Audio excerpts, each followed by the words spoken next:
बिस्मिल्लाहिर्रहमानिर्रहीम। अस्सलाम वालेकुम। फ़ैसल अब्बासी हाज़िर ख़िदमत है। बड़ी इंपॉर्टेंट बातें हैं जो आज आपसे करनी हैं।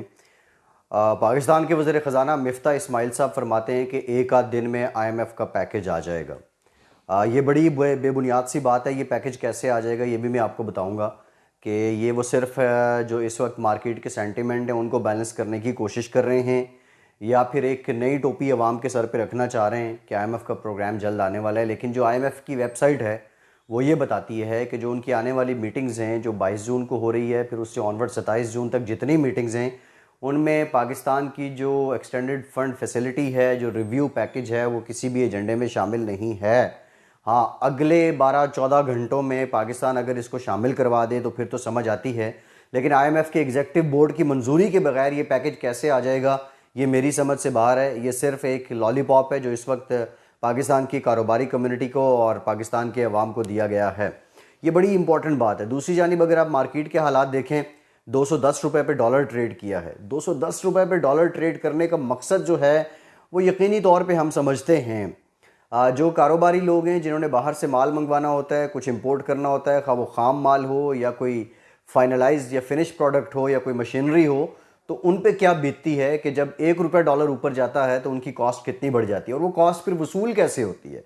वो कॉस्ट वसूल होती है अवाम से, जिनको हम टैक्स पेयर बोलते हैं, उनसे वसूल होती है। पाकिस्तान में एक लंबी कहानी है जो कॉस्ट वसूली की। यहाँ पे इनडायरेक्ट टैक्सेस की भरमार है। तकरीबन 60% जो हैं वो इनडायरेक्ट टैक्सेस हैं। अब इनडायरेक्ट टैक्सेस क्या होते हैं? आप सेल टैक्स देते हैं किसी भी चीज़ पे, आपको नहीं पता होता कि आप कितना टैक्स दे रहे हैं। 90% लोगों को इस बात का इल्म नहीं होता।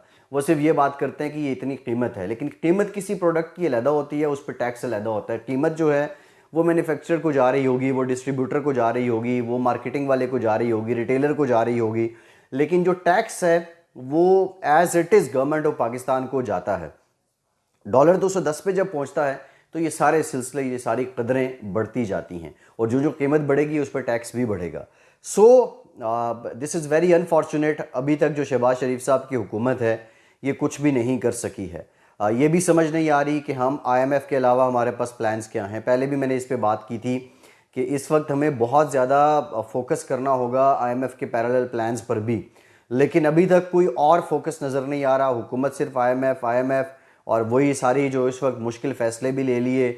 अब ये खबर आई कि तनख्वाहें जो हैं उस पर जो आपने सेल्स टैक्स, जो उस पर इनकम टैक्स है, उसका जो स्लैब्स आपने 12 से 7 किए उस पर भी रिजर्वेशंस हैं। सो हालत इस वक्त आवाम की इतनी पतली है कि जब हम बाहर जाते हैं, लोगों से मिलते हैं, तो लोग यकीन मानिए कि झोलियाँ उठा रहे हैं और वो ये कह रहे हैं कि जो आमदन है उसमें गुजारा नहीं हो रहा। फिर सरमायाकारों से हम मिलते हैं, हमने ये देखा आज अखबार में खबर लगी है, जो दरामदी हमारा सेक्टर है वहाँ पे बहुत सी जो मेन जो टेक्सटाइल है, लूम्स बंद हो चुकी हैं और बिजली महंगी हो चुकी है, डीजल की, पेट्रोल की कीमत बढ़ चुकी है, कॉस्ट इफ़ेक्टिव नहीं रहे। ये हालात इतने गंभीर हो चुके हैं कि अगर 15-20 दिन हम ऐसे ही चलते रहे और IMF का पैकेज जिसके हम मुंतज़िर हैं वो नहीं आता, तो हमारा काम बिल्कुल कबाड़ा होने वाला है। श्रीलंका की बातें पाकिस्तान तहरीक इंसाफ के लोग करते हैं। इमरान खान साहब कहते हैं कि हालात श्रीलंका जैसे होने जा रहे हैं। श्रीलंका जैसे हालात बिल्कुल हो सकते हैं अगर हम इसी तरह चलते रहे हैं। एक ख़बर बड़ी इंपॉर्टेंट है मैं आपको जो देने जा रहा हूँ। मैंने इससे पहले भी बात की थी कि खान साहब कहते हैं जी साजिश हुई है, और साजिश में अमेरिका ने कहा था कि अगर आप ये इमरान खान को हटा दें तो आपके सारे गुनाह माफ़ कर दिए जाएंगे। लेकिन इमरान खान के जाने के बाद, शहबाज शरीफ के आने के बाद जिस तरह मुआशी हालात हैं, यूँ तो लगता है कि वो गुनाह जो हमने किए भी नहीं थे उनकी सज़ा भी हमें मिल रही है, और गुनाह मुआफ़ी तो बहुत पीछे रह गई थी।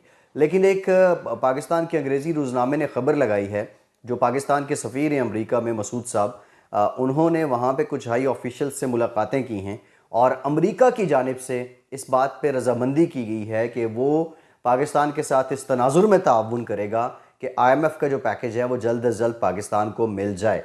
अब अगर इसको साजिश से जोड़ा जाए तो वो भी एक बात इसलिए बेबुनियाद लगती है कि जो हालत इस वक्त हो चुकी है, सब गुनाह मैंने जैसा कि पहले कहा कि वो मुआफ़ नहीं हुए हैं।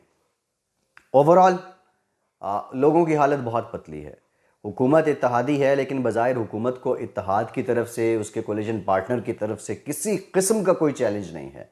हुकूमती वज़रा की बात करें, एहसन इकबाल साहब ने चाय पीने वाली बात की, फिर उस पर वजाहतें दी। लोगों के सेंटिमेंट से ख़रीदने से मुतरादिफ है, ये खेलने से मुतरादिफ है।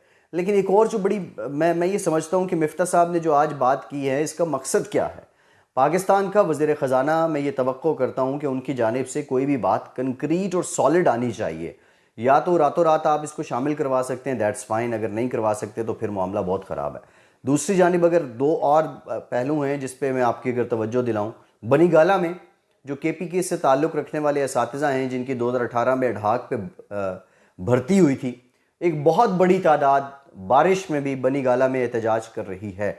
और उनका मकसद ये है कि वो KPK गवर्नमेंट से ये मुतालबा कर रहे हैं कि हुजूर वाला आपने हमें परमानेंट करना था, आपने हमारे अलाउंस, हमारी तनख्वाहें बढ़ानी थी, वो आपने अभी तक नहीं किया, अब हमें परमानेंट कर दीजिए। तो एडहॉकिज़म पे जो भर्तियाँ की गई थी वो वादा खिलाफ़ी हुई, लोग वहाँ पे एहतजाज कर रहे हैं। फेडरल बोर्ड ऑफ रेवेन्यू के जो मुलाजमीन हैं वो भी कलम छोड़ हड़ताल कर चुके हैं और उनका बेसिक मुतालबा ये है कि उनका जो अलाउंस था, 100% अलाउंस जो उनको मिला करता था 2015 से, वो फ्रीज़ है, वो बहाल नहीं हुआ है। जबकि उसके पैरेलल जो इदारे हैं वो FIA की मिसाल देते हैं, उनमें अलाउंसेस बहाल हुए हैं, उनके मरात में इजाफा हुआ है। अगर FBR के लोग, फेडरल बोर्ड ऑफ रेवेन्यू के लोग कलम छोड़ पे चले गए हैं तो फिर जो टैक्स का हदफ है वो कैसे हासिल किया जाएगा। ये सारी कहानियाँ बताने का जो मकसद है, पाकिस्तान में इस वक्त एक हिजान है, पाकिस्तान में इस वक्त एक इज़्तिराब है, पाकिस्तान में इस वक्त एक तज़ब्ज़ब है, पाकिस्तान के अवाम में इस वक्त एक उलझन है।